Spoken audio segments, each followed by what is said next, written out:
잠깐만요. 누구지? 이 시간에 들어올 사람이 누구냐? 얘기를 해야 되니까.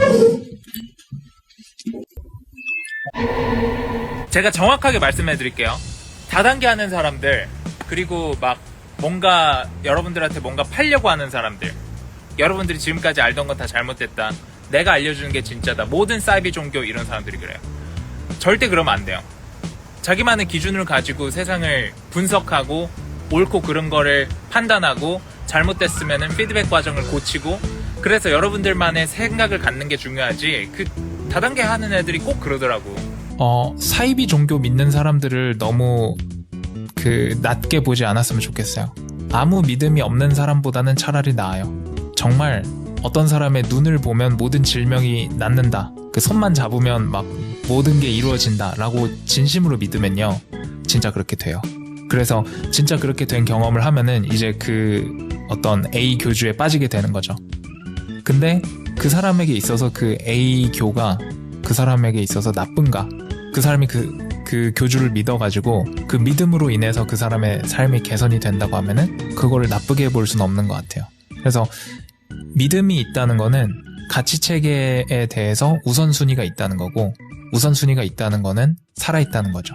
용찬우 씨는 헬스 업계를 조롱하고 저를 인신공격하며 두 가지 명분을 만들어줬습니다. 용찬우를 저격할 수 있다, 용찬우가 속한 업계를 저격할 수 있다. 알파메일 지향자인 저는 곧바로 그걸 실행했고, 용찬우 씨는 그런 저를 무급 홍보 담당관이라 부르며 자기는 어떤 공격에도 데미지를 받지 않는다더니 저격 3일 만에 유튜브 댓글을 막고 SNS를 비공개로 돌리고 해외로 런했습니다. 원 드래곤.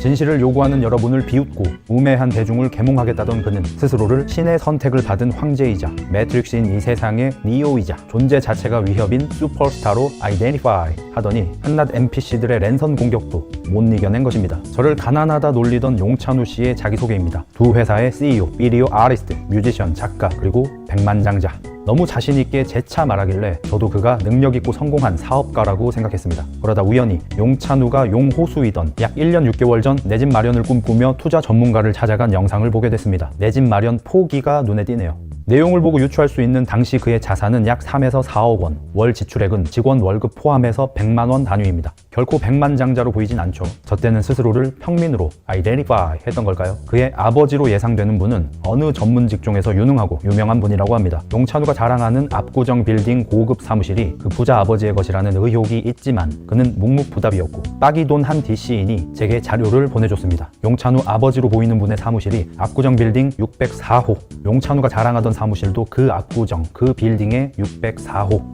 샵인샵 드래곤. 용찬우가 3년 전에 쓰던 사무실이 아버지 거였대. 어떻게 그걸 알아내다니, 나 이제 망했어. 샵인샵 드래곤. 마치 제가 그것을 숨긴 것처럼 말하는데 샵인샵 드래곤. 아주 대단한 거 알아내셨습니다. 밥 한 끼에 50만 원, 안주로 우니에 캐비어를 얹어 먹고 페라리에 롤렉스에 고급 술담배, 성공의 맛 좀 보여줄 테니까 나보고 올라오라고 흑닭 볶음밥이나 사쳐 드세요. 네 체중이면 2번에 나눠 드세요. 양이 많아요. 혹시 당신을 상담해준 투자 전문가가 당분간 월세 살면서 모은 돈은 투자로 돌려보랬더니 전 재산으로 페라리, 롤렉스 사서 부자인 척을 했던 건가요? 너무 의심되는 정황이라 많이 궁금합니다. 그럼 용찬우 추종자들은 왜 의심을 하지 않았을까요? 멍청해서? 용찬우의 SNS 자기소개입니다. 믿음은 바라던 것들의 실체, 보이지 않는 것들의 증거이다. 용찬우 채널의 영상들을 보면 이렇게 실체가 없고 상상으로 무언가를 이루어주는 끌어당김의 법칙, 상상의 현실화, 믿음은 진실보다 우월하다 같은 성공하고 싶지만 능력은 없고 노력도 하기 싫은 사람들이 빠져들기 좋은 사상들로 가득합니다. 헬스판에도 주기적으로 이런 똑같은 이론들이 나왔었죠. 여러분은 세상에게 속고 있습니다로 시작해서 효율을 높여주니 덜 노력해도 된다며 유혹하죠. 어느 업계든 이런 딸론이 있을 거고, 노력 대비 많이 얻고 싶은 사람들, 소위 개꿀 빨고 싶은 사람들이 여기에 당합니다. 대가리 깨진 분들에게 직설적으로 말하겠습니다. 무언가를 이루고 싶으면 남들이 잘 모르는, 남들이 생각하지 못하는 거 찾을 시간에 이미 수많은 사람들이 하고 있는 거, 많은 사람들이 인정해주는 걸 열심히 하세요. 유퀴즈 같은 데 나오는 남들이 보지 못하는 걸 보고 성공한 사람들 물론 있죠. 그런 분들이 없다면 세상이 발전하지 않겠죠. 근데 네가 그 사람들하고 무슨 상관이 있죠? 네가 왜 특별해야 하죠? 아무 근거가 없고 또 노력을 안 하는데 화가 나나요? 속았다는 것보다 속은 걸 알려준 게 더 화나나요? 장민서가 레드필 코리아가 박찬호에게 보내는 메시지입니다. 자기를 건드리면 하늘이 죽음으로 벌한다. 같은 발상은 전형적인 사이비입니다. 죽음은 실패 또는 처벌이라는 발상 자체가 유물론적입니다. 인간의 수명은 1000명이고 인생마다 영혼의 계획이 있을 뿐 우주는 개인의 에고를 중심으로 돌지 않습니다. 박찬호는요, 이런 소리를 짓거리면서 창의적인 사람, 네오, 황제, 니체의 환생, 신의 아들 행세를 하면서 저를 만나기 직전까지 2023년 상반기에만 6억 5천만 원 매출을 올렸어요, 여러분. 상반기에만. 그리고 같은 해 5, 6월에 저를 만났고 하반기부터 본래 자신이 돌아가야 할 위치로 돌아가고요. 최근에는 월급 270만 원 미만만 선임할 수 있는 국선 변호사를 선임했어요, 박찬호가. 저는 제가 사이비 종교 하나를 막았다고 자부합니다. 여러분이 뭐라고 하시든 상관없어요. 저는 그렇게 생각할 겁니다. 대도서관 시체를 집어 던지면 내가 뭐 눈 하나 깜짝할 줄 알았냐? 선이란 게 없는 미쳐버린 참사파리 시체파리 너희의 멸망을 위해 나를 신께서 내려보냈다. 저는 사이비 종교를 막은 게 맞아요, 여러분. 이런 애가 연 10억 이상 연봉을 벌 뻔했다니까요. 반기 동안 6억 5천을 벌었으니까. 이거 법적인 처벌 말고는 답 없어요. 뭐 누가 가서 팰 거예요, 어떡할 거예요. 뭐 솔직히 언젠간 쳐맞을 거라고 생각은 하는데 저는. 근데 이거를 때려서 하면 안 되잖아요. 법으로 해야지. 박찬호는 계속해서 백만장자 컨셉을 잡았지만 911을 가지고 있지도 않으면서 포르쉐 911 팜플렛을 사진 찍어서 인터넷에 올리면서 자기가 포르쉐 911로 차를 바꿨다고 거짓말을 하다 걸렸고요. 그것 때문에 포르쉐 있는 척 백만장자인 척하면서 강의판다고 제가 사기죄로 고발을 준비하자 불이 나게 급하게 중고 깡통 911을 구해서 구매를 했습니다. 카레라 4S가 무슨 깡통이야, 이 병. 정확히 그 지점이 미개한 거예요. 포르쉐 나를 위해서 서브하는 거라고 생각하면 거기에 안 긁히죠. 못 긁히죠. 거기에 버튼이 눌린다는 것 자체가 나는 남성성이 부족합니다.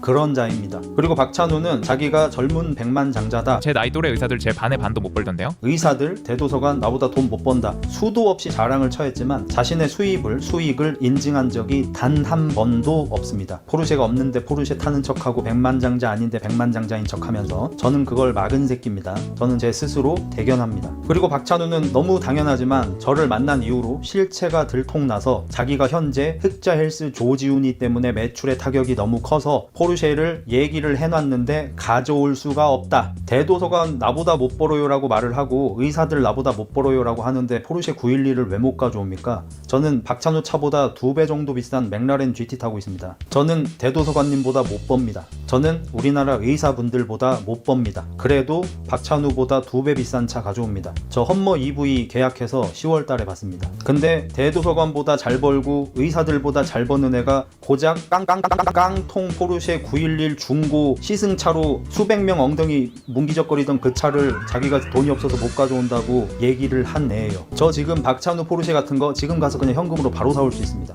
그리고 저 백만장자 아닙니다. 자기가 돈이 많아서 나태해질까봐 포르쉐를 구입했다고 함. 이거 사람들도 안 해요. 제가 약 3년 반쯤 전에 타호를 풀 할부로 샀어요. 풀 할부지는 쉐보레 타호가 도착했습니다. 무거운 차값을 갚아야 하니 일도 열심히 하고 있습니다. 스쿼시 도저히 안 돼서 자전거 스마트 트레이너를 구매했습니다. 이것도 꽤 비싸서 6개월 할부를 했는데 덕분에 갚아야 할 카드 할부금이 1억이 넘어버렸습니다. 그래서 너무 흥분됩니다. 정말 개같이 일해야 하는 지금 상황에 온몸의 세포가 살아나는 기분입니다. 차와 전세금 때문에 빚이 생기자 저의 매는 몇 년 만에 최고 활성도를 보이고 있습니다. 언제나 아이디어가 떠오르고 언제든 집중력 있게 작업하고 운동도 더 열심히 합니다. 빚이 저를 더 건강하게 만들고 있어 진작 빚을 질 걸 하고 후회하고 있습니다. 뭐가 그리 무서워서 집에만 있던 지난 2년을 후회합니다. 100만 원도 안 넣고 완전 100% 풀 할부로 샀습니다. 그때 제가 그랬죠. 일을 해야 하는데 일을 너무 하기가 싫어요. 그때 제가 이제 무기력증이 있었죠. 그래서 어쩔 수 없이 나를 움직이게 만들자. 빚을 지자. 근데 빚을 뭐 어디 뭐 도박하고 뭐하고 뭐 이럴 수는 없으니까 실용적인 빚을 지자 해가지고 차를 산다고 했지 않습니까? 1억 정도 빚지면 내가 열심히 살면서 갚을 수는 있을 것 같다라고 생각해서 저는 전액 현금으로 그냥 샀거든요. 통장에 돈이 너무 많으니까 일이 안 되더라고요. 그래서 통장에 돈이 없으니까 일을 막 열심히 하고 싶잖아요. 저도 도망가고 싶은 마음이 엄청나요. 그렇게 대중한테 공격을 당하면 도망가고 싶어요. 근데 나는 알아요. 도망가고 싶고 두려운 마음이 들고 나도 그런 걸 다 느끼지만 도망가면 진짜 죽는 거다. 내 기분하고 상관없이 그냥 하자. 그렇게 하려면 어떻게 해야 되나? 돈이 없어야 되겠더라고. 그래서 포르쉐 샀어요. 그러고 일을 열심히 했어요. 그 스토리 그대로 쳐따라하고 있습니다 지금. 팩트는 뭐죠? 재작년에 장민서가 사람들 모아놓고 강연할 때 장민서가 주인공인 자리에서 장민서가 강의를 하고 있는데 제가 찬우님이 렉서스라는 차를 타는 사람이라 그의 차를 보고 그와 함께 일하기로 결정한 건 아닙니다. 제 차 포르쉐로 바꿨습니다. 생각해보면 용찬호 씨도 그런 사람도 하나일 수 있지. 내가 용찬호 씨의 뭐 렉서스나 롤렉스를 보고 같이 일하자고 했을까? 아니요, 저 사람하고 대화해보니까 차 포르쉐로 바꿨습니다. 넌 이제 오늘 솔직히 얘기한 거예요. 렉서스 때 투자했는데 지금 포르쉐가 됐네. 그렇잖아요. 여러분들 사이에서 왜 끼어드냐고 네가 거기를.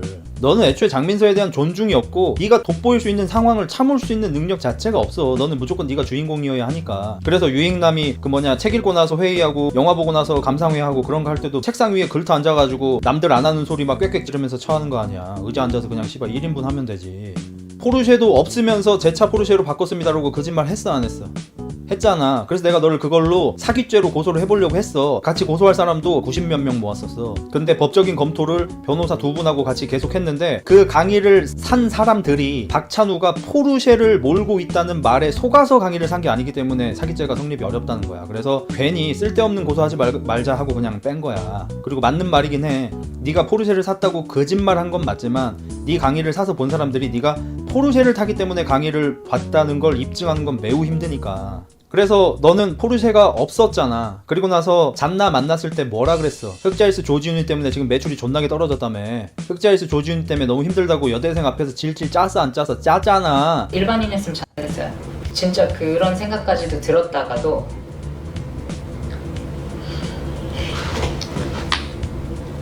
그런 생각이 들었다가도 그 용기가 있으면 끝까지 싸우자. 그러니까 너무 공감이 되잖아요. 어떤 일을 겪었는지. 아유 울보네 울보야. 오해 없으시기 바랍니다. 제가 우는 사람을 지금 뭐라고 하는 게 아니고요. 용찬우가 그럽니다.